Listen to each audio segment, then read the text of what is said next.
Hi everyone, this is Robert, and today in this podcast we're talking about the Halloween and where it comes from. Halloween is a holiday celebrated each year on October the 31st, and the tradition originated with the ancient Celtic festival of Samhain, when people would light bonfires and wear costumes to ward off ghosts. In the 8th century, Pope Gregory III designated November the 1st as a time to honour All Saints. Soon, All Saints' Day incorporated some of the traditions of Samhain. The evening before was known as All Hallows' Eve and later Halloween.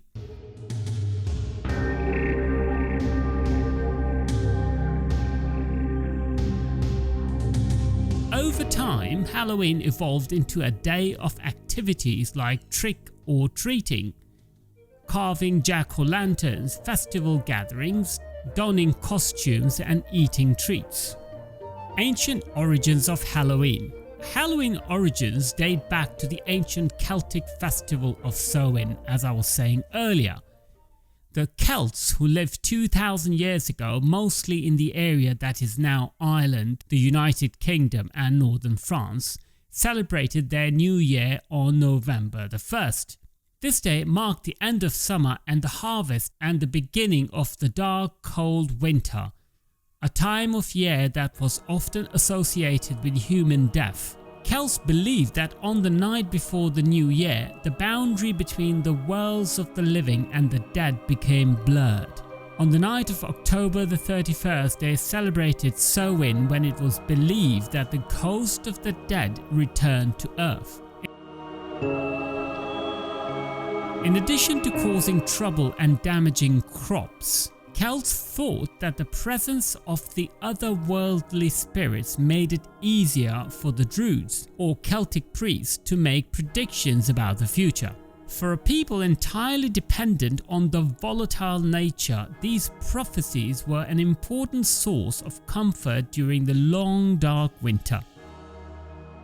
To commemorate the event, Druids built huge sacred bonfires where the people gathered to burn crops and animals as sacrifices to the Celtic deities. During the celebration, the Celts wore costumes typically consisting of animal heads and skins and attempted to tell each other's fortunes. When the celebration was over, they relit their hearth fires, which they had extinguished earlier that evening, from the sacred bonfire to help protect them during the coming winter. By 43 AD, the Roman Empire had conquered the majority of Celtic territory. In the course of 400 years, they ruled the Celtic lands. Two festivals of Roman origins were combined with the traditional Celtic celebration of Samhain. The first was Feralia, a day in late October when the Romans traditionally commemorated the passing of the dead. The second was a day to honour Pomona, the Roman goddess of fruit and trees. The symbol of Pomona is the apple, and the incorporation of this celebration into Samhain probably explains the tradition of bobbing for apples that is practiced today in Halloween. All Saints' Day. On May the 13th, 609 AD, Pope Boniface IV dedicated the Pantheon in Rome in honour of all Christian martyrs, and the Catholic feast of All Martyrs' Day was established in the Western Church. Pope Gregory III later expanded the festival to include All Saints as well as All Martyrs, and moved observance from May 13th to November the 1st. By 9th century, the influence of Christianity had spread into Celtic lands, where it gradually blended with and supplanted older Celtic rites. In 1000 AD, the Church made November the 2nd All Souls' Day, a day to honour the dead. It is widely believed today that the Church was attempting to replace the Celtic festival of the dead with a related church-sanctioned holiday. All Souls' Day was celebrated similarly to Samhain, with big bonfires, parades and dressing up in costumes as saints, angels and devils. The All Saints' Day celebrated was also called All Hallows or All Hallow Mass, from the Middle English All Hallow Mess, meaning All Saints' Day. And the night before it, the traditional night of Samhain in the Celtic religion, began to be called All Hallows Eve and eventually Halloween. Halloween comes to America.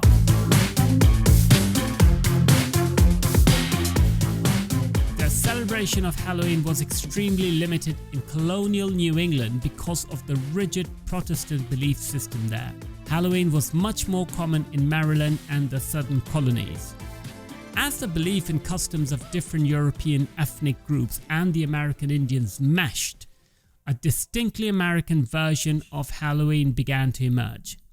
The first celebrations included play parties, which were public events held to celebrate the harvest. Neighbors would share stories of the dead, tell each other's fortunes, dance and sing. Trick or treating. Borrowing from the European traditions, Americans began to dress up in costumes and go house to house asking for food or money, a practice that eventually became today's trick or treat tradition. Young women believed that on Halloween they could divine the name or appearance of the future husband by doing trick with yarn, apple parings or mirrors. In late 1800s, there was a move in America to mold Halloween into a holiday more about community and neighborly get-togethers than about ghost, pranks and witchcraft. At the turn of the century, Halloween parties for both children and adults became the most common way to celebrate the day. Parties focused on games, foods of the season and festive costumes. Parents were encouraged by newspapers and community leaders to take anything frightening or grotesque out of Halloween celebrations. Because of these efforts, Halloween lost most of its superstitious and religious overtones by the beginning of the 20th century. Halloween parties. By the 1920s and 1930s, Halloween had become a secular but community-centered holiday with parades and town-wide Halloween parties as the featured entertainment.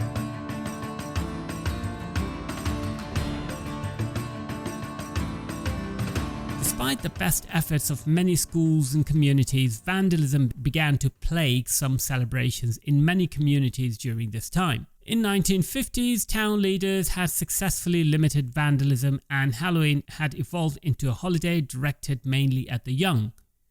Due to the high number of young children during the 50s baby boom, parties moved from town civic centers into classroom or home where they could be more easily accommodated. Between 1920 and 1950, the centuries-old practice of trick or treating was also revived. Trick or treating was a relatively inexpensive way for an entire community to share the Halloween celebration.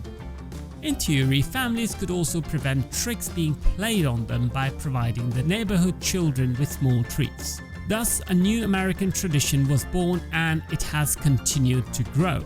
Today, Americans spend an estimated $6 billion annually on Halloween, making it the country's second largest commercial holiday after Christmas. Black cats and ghosts on Halloween. Halloween has always been a holiday filled with mystery, magic and superstition.